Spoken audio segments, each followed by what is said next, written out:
Je propose qu'on continue avec la deuxième partie. Une partie, j'essaierai voilà, de vous vendre les questions, disons, plus techniques, budgétaires, etc. Euh, vous aurez, voilà, on va le répéter encore une fois, vous aurez la présentation envoyée par la suite. Donc, voilà, s'il y a des questions, vous aurez aussi l'occasion à la fin de me les poser. Alors d'abord la question, comment soumettre? Tout se passe en ligne, on est digitalisé. Tout d'abord, il faut aller sur, et vous avez tous les liens dans la présentation qu'on va partager avec vous, vous avez le lien pour créer un compte utilisateur. C'est pas plus compliqué que sur des sites de réseaux sociaux, par exemple, de créer un compte et alors ça vous permettra d'avoir le fameux PIC, votre code d'identification personnelle, qui est tout simplement un chiffre que vous avez déjà si jamais votre organisation a déjà participé à un projet européen, même si c'est dans d'autres programmes. Et là, vous pourriez le retrouver, si c'est le cas, sur le Participant Register que vous voyez aussi à l'écran. À partir de là, vous pouvez aller, et on va le regarder par la suite ensemble avec des captures d'écran, sur le FTOP. Vous m'entendrez encore parler plusieurs fois du FTOP. C'est le Funding and Tenders Opportunity Portal. Donc, FTOP, c'est plus simple. C'est tout simplement le portail qui centralise maintenant vraiment toutes ces questions de subventions de différents programmes de la Commission européenne. Et là, vous cherchez l'appel et vous commencez votre soumission. Alors, un tuyau que je vous donne, aussi simple qu'il puisse paraître, c'est lisez et relisez tous les documents avant de vous lancer dans la rédaction. Et si vous avez des questions, n'hésitez pas à contacter votre desk Europe Créative. Nous, on est là, entre autres pour cela. On ne rédige pas les candidatures, ça malheureusement on ne peut pas le faire pour vous, mais en revanche voilà, on va lire, contre-lire, on va discuter avec vous et on est parfois les avocats du diable, on vous posera toutes les questions qu'il ne faut pas poser pour que vous puissiez vraiment voilà, peaufiner votre candidature, l'améliorer avant le dépôt et avant l'analyse par des experts externes. Puis, voilà, une fois que vous avez tout bien lu, vous pouvez commencer à remplir les différentes parties. Il y a en gros trois grandes parties. La partie A, qui est en ligne, elle s'appelle Edit Forms, on le verra encore tout à l'heure. Il s'agit vraiment juste d'informations générales sur la candidature. La part B, qui est vraiment le cœur de votre projet, qui se compose essentiellement voilà, du Word, un document plus narratif où vous allez répondre à un certain nombre de questions. Voilà, c'est à télécharger tout simplement, à remplir, à retélécharger sur la plateforme. Et puis une partie C qui est aussi à remplir en ligne. Et là, il s'agit d'informations sur les priorités de l'appel, comme Nathalie a pu vous les exposer auparavant, et sur les organisations, si vous êtes à plusieurs surtout, qui participent à la candidature. Et puis, les annexes que nous verrons aussi dans un petit instant.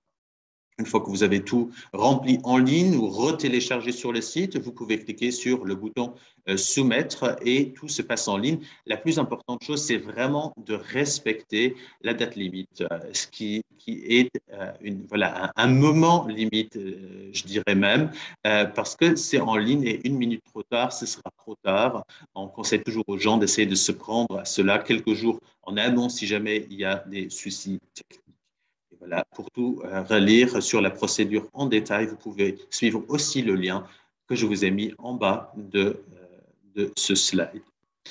Alors, on va regarder tout brièvement le F-top. Il ressemble à cela sur la page d'accueil. Et là, vous trouvez en fin de la première ligne, la plupart du temps, pour la plupart des écrans, le programme Europe Créative. Vous cliquez là-dessus et vous allez atterrir sur une page comme ceci. Vous allez regarder tous les appels. Et là, vous sélectionnez dans la liste de gauche le CREA, donc Europe Créative, Culte pour Culture, 2022, Lit comme littérature, et vous avez bien sur votre droite alors le bon document, le bon lien. Et si vous cliquez là-dessus, vous allez en bas et là, vous pouvez commencer effectivement votre candidature. Donc, vous aurez cette présentation, comme ça vous pouvez retracer le chemin qui sera à faire. Une fois que vous avez commencé votre candidature, l'écran ressemblera à ceci. Donc, sous Edit Forms, vous trouvez la barre A.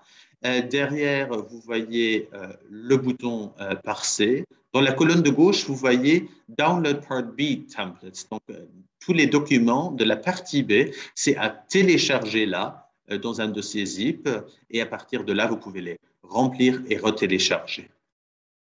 On va regarder peut-être maintenant, vous voyez ici les documents qui sont à mettre en ligne par la suite. Donc, vous avez la première, c'est la partie B, que j'ai déjà mentionné. On verra par la suite, comme Nathalie l'a promis, avec les fameux Work Packages, un peu plus en détail cette partie. Et puis, les autres annexes. Il y a en fait 5 annexes obligatoires, pas d'autres annexes. Pas besoin de rajouter quoi que ce soit. Il n'en est pas besoin. Donc, premièrement, le budget, qui est un fichier Excel à remplir. Après, il y a la deuxième annexe, c'est les CV. C'est les CV à la fois de l'équipe qui va gérer le projet au sein de votre maison d'édition, ou si vous avez des bibliothèques ou des centres nationaux de littérature ou autres qui s'associent à vous pour faire un projet commun. Voilà aussi pourquoi ces CV. Il s'agit vraiment aussi pour l'expert d'évaluer est-ce qu'il y a l'expérience et l'expertise dans l'équipe pour mener à bien ce projet qui tout de même peut toucher jusqu'à 300 000 euros, rappelons-le. Et puis aussi les CV des traducteurs. Les CV des traducteurs qui sont aussi un garant de la qualité du projet que vous allez faire et que vous proposez donc pour le cofinancement européen, et puis surtout les traducteurs qu'il s'agit de valoriser dans le cadre de cet appel avec des traductions qui seront à incorporer absolument, des biographies des traducteurs qui seront à présenter dans les ouvrages imprimés. Il s'agit vraiment, comme le dit ce rapport OMC, de mettre aussi les traducteurs sur la couverture, à la fois au sens figuré et littéral.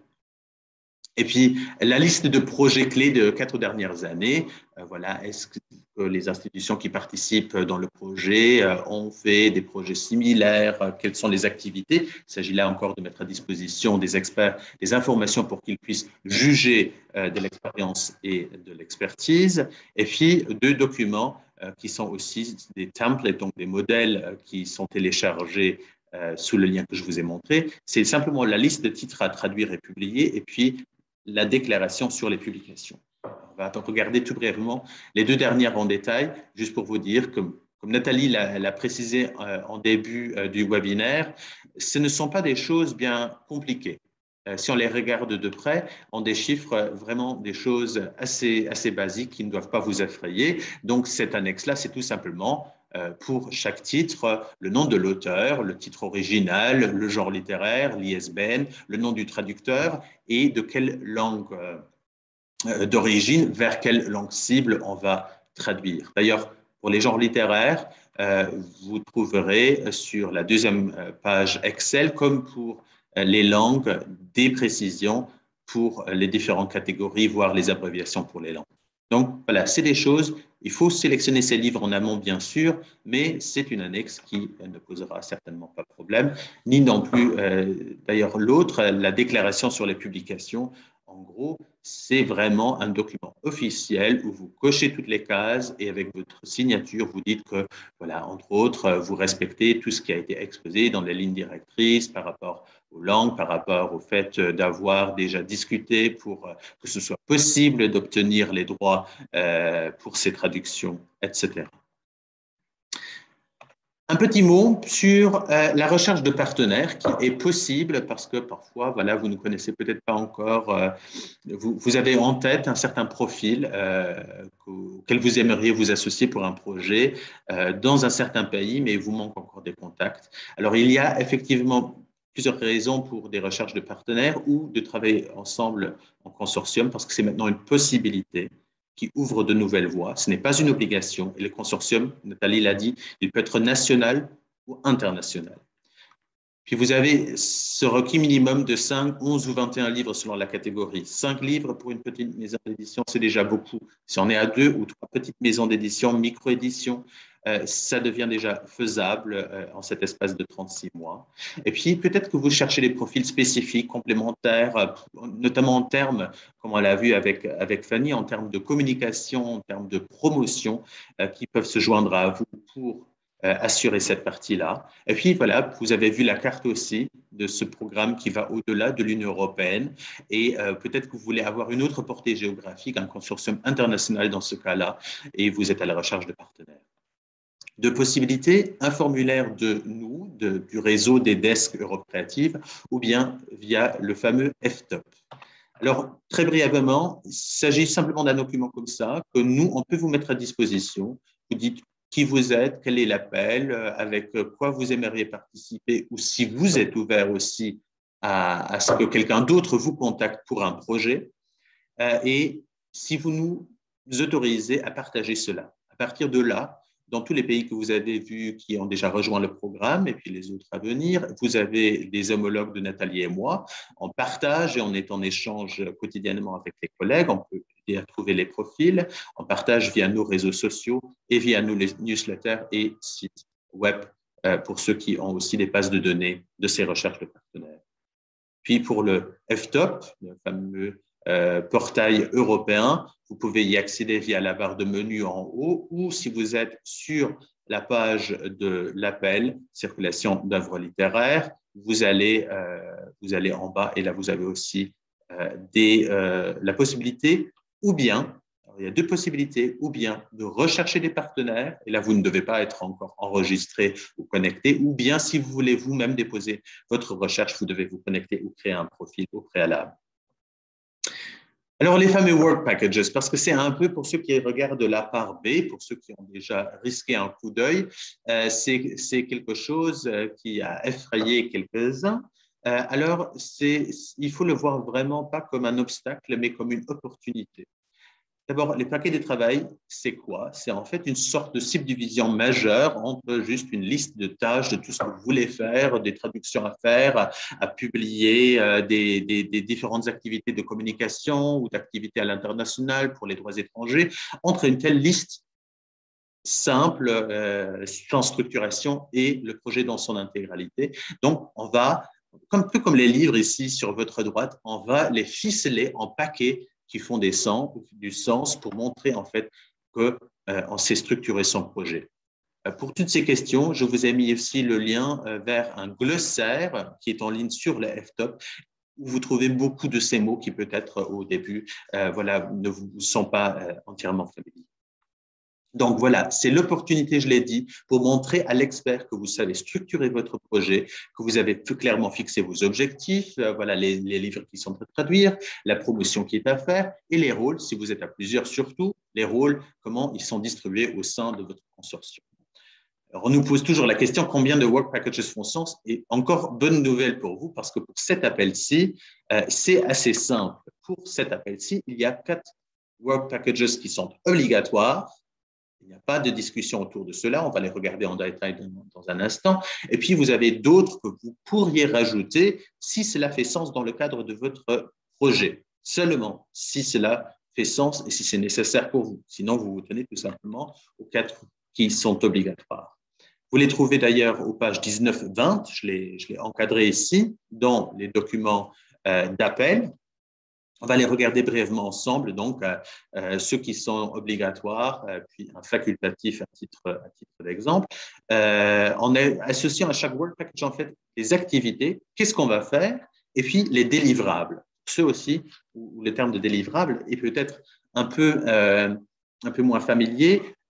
Il faut d'autres parlent de output. Bon, peu importe, c'est en quelque sorte c'est un résultat concret, tangible de ce que vous faites. Que ce soit le livre que vous allez publier ou de réunions que vous faites et vous avez un rapport, ou bien des activités de promotion, vous réalisez une vidéo, la vidéo, ce sera votre délivrable.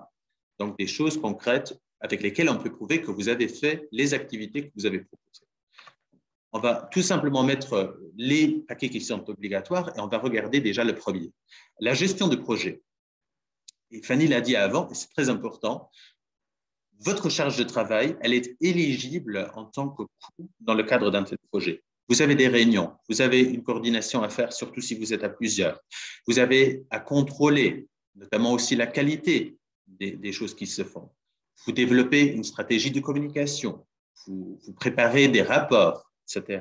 Tout ça, c'est des activités qui sont éligibles. Et pour les prouver, tout simplement, vous avez les ordres du jour, les rapports de réunion, les rapports d'évaluation, des choses concrètes avec lesquelles vous pouvez prouver que vous avez travaillé sur le projet et donc, voilà, votre charge de travail est éligible. Pour la traduction, c'est tout simple. Le Work Package Translation, ce sera la traduction des œuvres proposées. C'est obligatoire pour chacun. Donc, chaque livre est traduit. Donc, livre 1, livre 2, livre 3.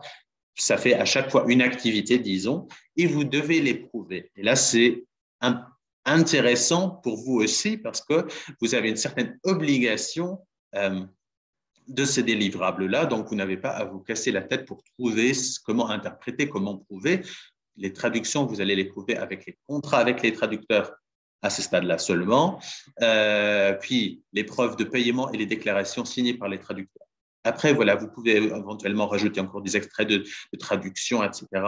Vous le découvrirez sur la présentation que je partagerai avec vous. Pour le Work Package Publication Distribution, là aussi, c'est des choses tout à fait concrètes. Il s'agit maintenant que l'objet devienne réalité, l'objet livre. Donc, c'est à la fois la publication de cette traduction des œuvres que vous avez proposé initialement dans votre dossier de candidature, qui est l'activité, mais c'est aussi l'incorporation des biographies des traducteurs, je l'ai dit. C'est important de mettre à l'honneur les traducteurs et aussi, voilà, la rémunération juste, dont Nathalie a déjà parlé. Et puis, parfois, vous avez des illustrations à faire, des dessins à faire, tout un travail de mise en page pour certains livres. Tout ça, c'est les activités que vous allez prouver avec les livres publiés, avec les biographies des traducteurs incorporées dans les ouvrages, ou encore, si c'est applicable, des échantillons d'illustrations, de dessins, de mise en page, ou des métadonnées des ouvrages publics.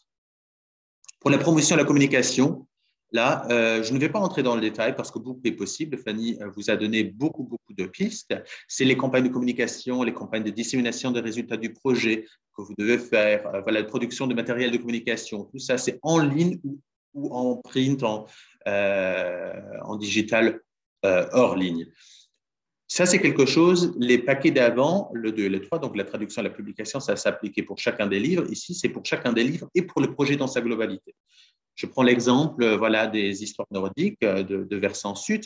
Vous avez chaque livre que vous allez promouvoir, mais vous allez aussi promouvoir ce package de livres, cette nouvelle collection que vous avez initiée. Donc, voilà, c'est encore une autre dimension que vous pouvez vraiment valoriser. Et là, vous allez tout simplement dire que vous pouvez soumettre un plan de communication ou alors les fichiers, des flyers, des brochures, des catalogues. Ça, c'est vos délivrables. Voilà, c'est des choses beaucoup moins méchantes qu'elles n'en ont l'air, a priori, si on regarde la toute première fois cette partie B et qu'on découvre ce vocabulaire de délivrable et de work packages.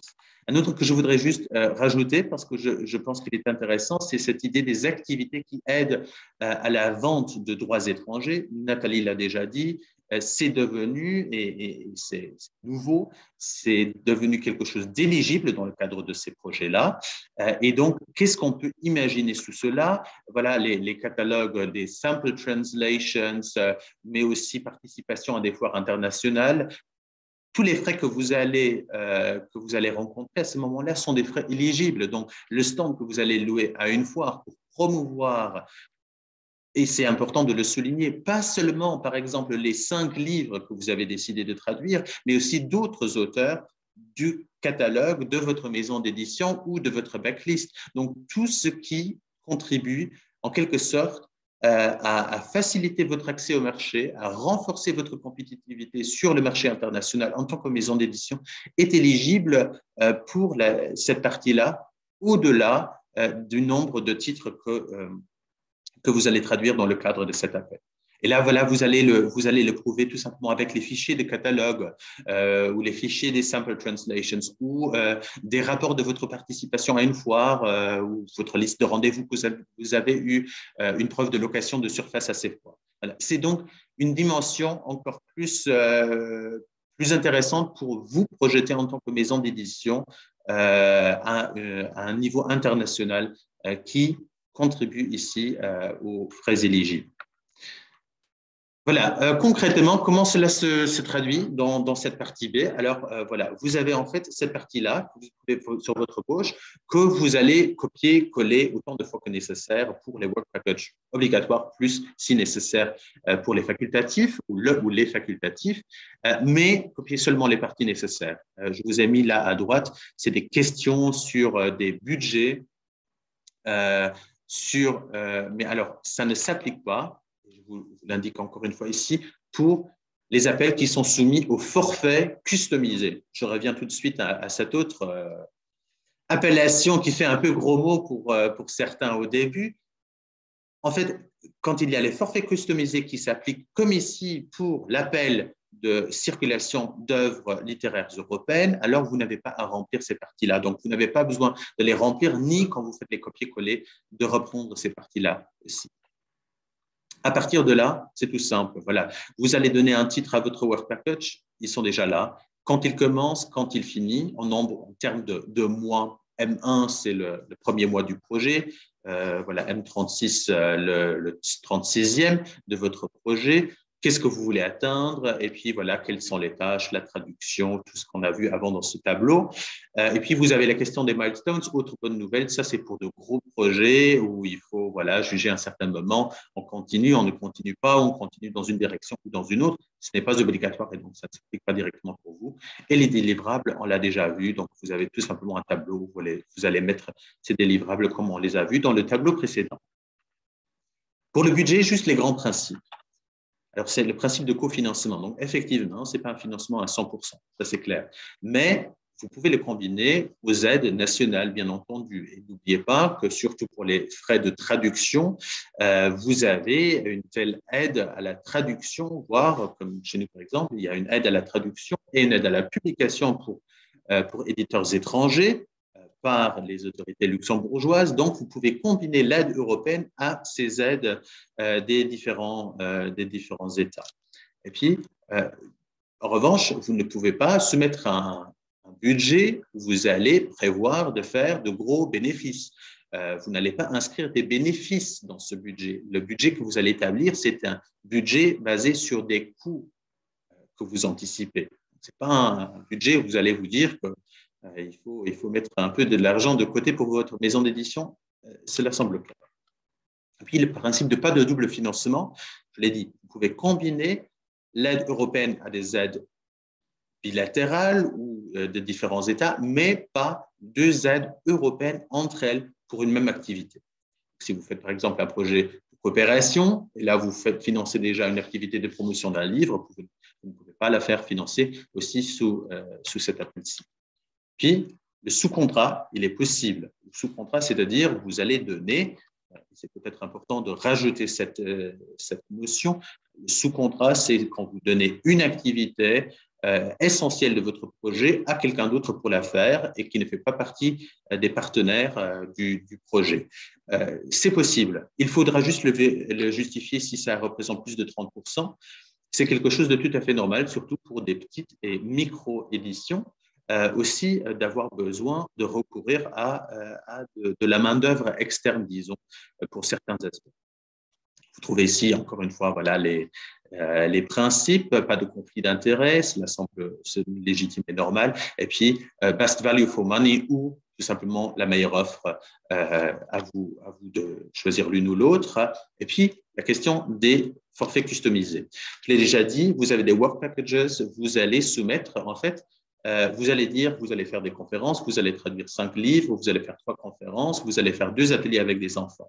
Alors, vous allez dire combien cela va coûter de faire autant de choses et si votre projet est retenu, on va retenir le budget que vous avez proposé, s'il est réaliste, s'il n'y a pas lieu de le contester, on va associer le budget que vous avez proposé à ces activités. Donc, si vous allez réaliser la traduction de 5 livres, les 2 ateliers pour enfants, les 3 conférences, alors on va vous donner tout l'argent. On ne va pas vous demander, et ça c'est une révolution de simplification administrative, on ne va pas vous demander des preuves de facture, on ne va pas vérifier si ça a coûté un peu plus, un peu moins.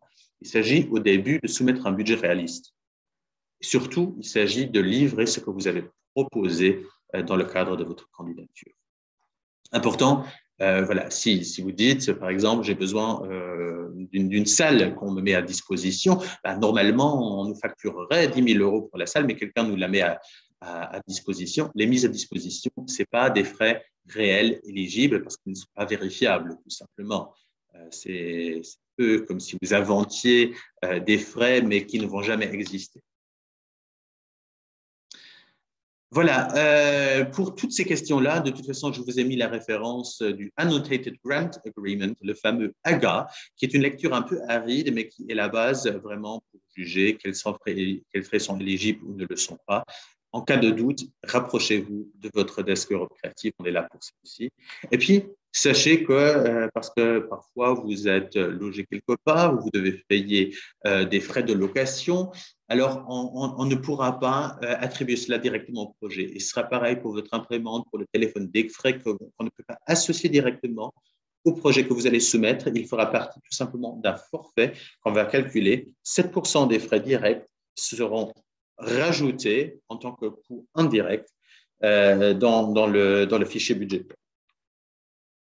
Alors précisément encore, juste pour conclure, sur l'appel en question aujourd'hui, la circulation d'œuvres littéraires européennes, il faut dire que les frais éligibles sont tous les frais qui sont liés aux questions de la traduction, de la publication, de la diffusion et de la promotion, et puis aussi aux activités voilà, de vente de facilités, la vente des droits étrangers en Europe et au-delà. En revanche, Fanny l'a déjà souligné avant, les frais de droit de traduction ou de droit de publication ne sont pas éligibles.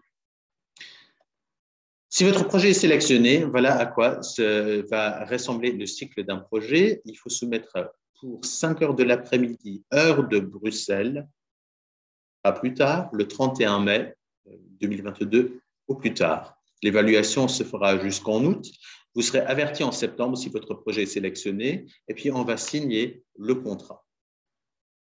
Entre la sélection, vous le voyez sur le graphique de droite, entre la sélection et la signature, il se passe une sorte de dialogue avec une personne qu'on va appeler le PO, le Project Officer, qui est une personne qui sera en dialogue avec vous et qui le restera tout au long du projet au sein de l'agence exécutive à Bruxelles, avec lesquelles on peut peaufiner encore s'il y a des questions. Ne vous inquiétez pas. On parle là d'une candidature, c'est un plaidoyer. S'il y a une petite question de budget, s'il y a une ligne budgétaire qui n'est pas claire, s'il y a un délivrable qui n'est peut-être pas idéal, ce ne sera pas une raison pour refuser votre projet. Loin de là. Il y a encore précisément cette GAP phase, Grant Agreement Preparation phase. Donc là, on prépare ensemble le contrat. En dialogue, on pourra toujours rectifier le tir sur des choses mineures. Si vous signez 30 jours au plus tard, avec le système entièrement en ligne, ça se passe souvent encore plus vite, vous aurez déjà 80% de votre préfinancement. À la fin du projet, voilà, vous faites le monitoring tout au cours. Voilà, vous pouvez télécharger sur le portail vos délivrables au fur et à mesure. Donc, ce n'est pas beaucoup de temps à prévoir à la fin non plus. Vous finalisez tout simplement un dernier rapport et vous aurez le paiement de solde. Principe, je le répète pour les forfait customisé, c'est l'évaluation sera en fonction des délivrables, en fonction de factures, et puis le reporting, il est continu en ligne, ce n'est pas une charge de travail énorme qui arrive à la fin, il s'agit d'un peu de rigueur pour, à chaque fois que vous avez fini quelque chose, de le mettre en ligne, et comme ça, ce ne sera pas la mer à boire. Et puis voilà, avant de conclure et d'ouvrir les micros pour les questions sur toute cette partie-là, un save the date pour vous. Le 28 avril, dans la matinée, nous avons prévu le Luxembourg et le Portugal un webinaire qui se tiendra en anglais, mais avec la participation de la Commission européenne, du responsable du livre dans l'unité Europe créative, et puis aussi de l'agence exécutive qui gère le programme, d'un webinaire autour de la littérature, de la traduction littéraire et des traducteurs. On donnera un aperçu assez bref sur toutes les possibilités pour le secteur dans le cadre du programme. On va parler aussi, surtout, la responsable de l'appel au sein de l'agence exécutive à Bruxelles va pouvoir vous exposer encore une fois les finalités principales de l'appel dont on a parlé aujourd'hui. Vous pouvez encore peut-être mieux comprendre ce mindset pour optimiser votre candidature. Le responsable de la Commission européenne, il va vous parler encore une fois de la question de la rémunération juste, qui est une question qui se pose, je pense, un peu partout. Et là aussi, au Luxembourg, les choses sont encore en train de bouger et sur le rapport des traducteurs sur la couverture. Et puis, on parlera avec des experts invités des défis et des opportunités pour le secteur du livre et de l'édition en Europe, avec chaque fois, comme aujourd'hui, la possibilité d'échanger avec les participants. Et voilà, vous aurez dans la présentation aussi, encore une fois, les contacts de Nathalie et de moi-même. Et là, voilà, je vous inviterai à poser les questions que vous avez éventuellement sur cette partie-là.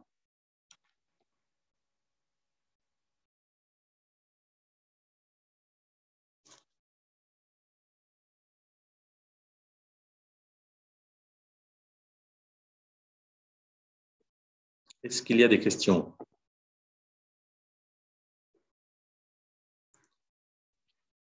Moi, j'ai une question. Oui. C'est sur le dossier qu'on peut déposer. Du coup, là, ce que Fanny a présenté, c'était quelque chose de très cohérent. C'était une nouvelle collection au sein de sa maison d'édition. Nous, sachant qu'on fait des choses parfois un peu éclectiques, qu'on fait des projets assez hétérogènes, est-ce que ça peut être quelque chose de cet ordre-là, où il n'y a pas une ligne directrice, mais où c'est effectivement peut-être plusieurs idées un peu différentes de projets de traduction Tout est possible. Tout est possible. Il n'est pas dit quelque part dans l'appel qu'il faut créer une nouvelle série ou que ça fasse partie d'une série qui est déjà en cours. En revanche, on va vous demander tout de même de faire une communication. Donc, c'est tout de même, il faut tout de même le considérer un peu comme un paquet. Les titres que vous allez proposer. Mais ça peut être une question de thématique, comme ça peut être une question de... Bon, je sais qu'au Luxembourg, la plupart des maisons d'édition font peu ou pas de traduction. C'est tout de même une nouvelle activité. Et déjà communiquer sur cela, sur le fait de se diversifier, de se donner encore de nouveaux objectifs en tant que maison d'édition, ça peut déjà faire un paquet aussi. Après, ça peut être une question de public cible, ça peut être une question de genre. Donc, ce sera une question voilà, d'argumenter dans votre candidature. Ce ne sera pas, si ce n'est pas le même genre ou pas le même public cible, ce ne sera pas une raison de refuser votre candidature, mais il faudra essayer d'être cohérent tout simplement dans ce que vous proposez. Et il faut savoir argumenter, mais vous avez la chance d'être tout de même dans le secteur qui manie bien les mots et bien les plaidoyer. Donc, voilà, il faudra bien le vendre. D'accord, merci. Avec plaisir. Est-ce qu'il y a d'autres questions?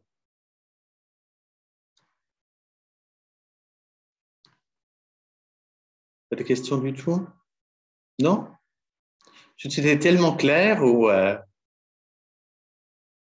c'est avec plaisir. Alors, on attend vos candidatures.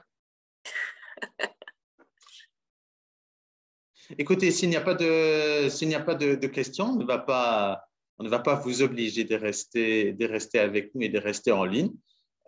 Si vous avez des questions, on va partager avec vous une petite enquête, si vous voulez bien répondre à celle-là.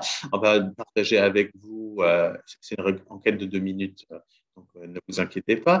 Et les documents de la présentation d'aujourd'hui et surtout, rapprochez-vous de Nathalie ou de moi-même. Si vous avez des questions, n'hésitez pas. C'est vraiment un appel qui mérite encore plus de visibilité et on est curieux de découvrir alors vos idées de dossier. Nathalie, je te laisse le fin Oui, mot. bah oui, donc oui, je rajoute, oui, je pense que enfin, voilà, cet appel est une véritable opportunité. Je vous ai dit, il autorise, en tout cas pour les éditeurs Fédération Wallonie-Bruxelles, certaines choses, notamment que la Constitution belge ne nous autorise pas, c'est-à-dire de travailler avec le nord du pays, tout simplement. C'est une des choses, et c'est l'idée d'ouvrir ces catalogues à la Flandre, pour moi, ça reste important. C'est quelque chose qui figure dans le contrat de filière du livre. Mais bon, au-delà de ça, ce sont des opportunités vraiment qui sont là. Et nous, on se tient totalement à votre disposition pour vous accompagner, pour vous aider. C'est notre boulot de vous informer, de vous accompagner dans les candidatures que vous souhaitez soumettre pour relire, etc. Et comme le disait Marc, on ne va pas écrire à votre place et inventer votre projet, mais voilà, on vous accompagnera au mieux de nos capacités et on essayera de faire aboutir vos projets. Il faut savoir qu'il ne faut pas non plus toujours se décourager. Je ne sais pas si Fanny l'a expliqué, mais en fait, elle s'y est repris à 3 fois. La maison d'édition s'y est repris à 3 fois avant que le projet aboutisse. Donc, il ne faut vraiment pas se décourager. On resserre les boulons. Les évaluateurs sont très précis dans leur évaluation, donc vous donnent un retour précis des manquements au dossier qu'il faut régler. Et donc, il s'agit vraiment après de se focaliser sur ces éléments-là et de compléter le dossier, de renforcer. Dans leur cas, c'était des questions de partenariat, si je ne m'abuse, et donc de consortium. Et donc, voilà, et on resserre les boulons et le projet passe et finit par passer, quoi. Donc, voilà. Donc, c'est un travail pour lequel, voilà, il ne faut pas se décourager. C'est un travail de longue haleine. Il y a des années où il y a plus de budget dévolu à certains appels, puis à d'autres, etc. Et donc, ils sont aussi limités par des limites budgétaires. Dans le cas de cet appel, je pense qu'ils sont un peu en recherche disons-le, en recherche de projet. Donc, je pense que c'est une occasion. Et donc, voilà, on est en tout cas entièrement à votre disposition pour vous accompagner. Je rajouterais tout de même encore un dernier mot par rapport à la question des langues, parce que pour le Luxembourg, on a eu toujours la question, on n'a pas le droit de traduire entre les langues officiellement reconnues dans le pays. Il faut que le livre circule. C'est-à-dire, si vous prenez un auteur d'un autre pays, vous avez le droit de traduire entre ces langues. Si vous prenez un auteur luxembourgeois et vous voulez traduire entre nos 3 langues officiellement reconnues dans le pays, alors à ce moment-là, il faudra mettre en évidence que vous avez une stratégie pour dépasser les frontières. Je dis, vous prenez un auteur luxembourgeois de langue luxembourgeoise, vous dites, il mérite d'être traduit en allemand ou en français. Alors ne ciblez pas juste le marché luxembourgeois parce que sinon vous ne traversez pas la frontière. À ce moment-là, il faudra, et ça c'est une grande révolution, c'est un peu battu pour cette avancée aussi, et elle intéresse beaucoup de pays, comme Nathalie l'a souligné, la Belgique aussi. À ce moment-là, vous devez tout simplement mettre en évidence que vous ne visez pas que les lecteurs du Luxembourg, mais que vous voulez atteindre les lecteurs dans d'autres pays, par-delà les frontières, pour qu'ils découvrent ces auteurs-là, par exemple, un auteur de langue luxembourgeoise.